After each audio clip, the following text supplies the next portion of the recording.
लेकिन मैंने बाहर के लोगों को देखा और बच्चों को देखा कि वो लोग स्कूल जा रहे हैं, तो मैंने अपने मम्मी पापा से कहा कि नहीं, अब मुझे भी स्कूल जाना है। और उस समय एडमिशन भी हो रहे थे, तो मैंने कहा नहीं, मुझे स्कूल जाना है। 4 दिन हो गए मुझे लड़ते लड़ते घर में, फिर मैंने कहा नहीं, मुझे अब तो स्कूल जाना है। तो मैंने मम्मी से जिद्द की, मम्मी गई मेरे साथ एडमिशन कराने, और मैं अकेले ही नहीं, अपने साथ 4-5 बच्चों को और ले गई थी, जो आज मेरे साथ ही मेरी क्लास में पढ़ते हैं।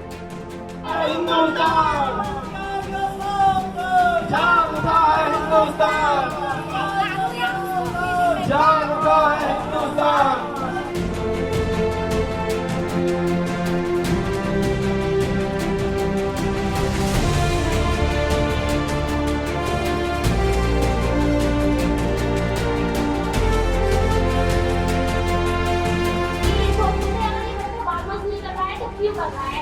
अगर पढ़ने नहीं जा रहा है तो क्यों नहीं जा रहा है? लेकिन हम इतना ही कहते सुन रहे थे, लेकिन आज तो हमें स्कूल भिजवा रहे हैं। हमने अपने गांव में एडमिशन भी कराए हैं और बात जुड़ाने रोकने की कोशिश की है, और अब करते भी आएंगे और बहुत कुछ हम कर सकते हैं।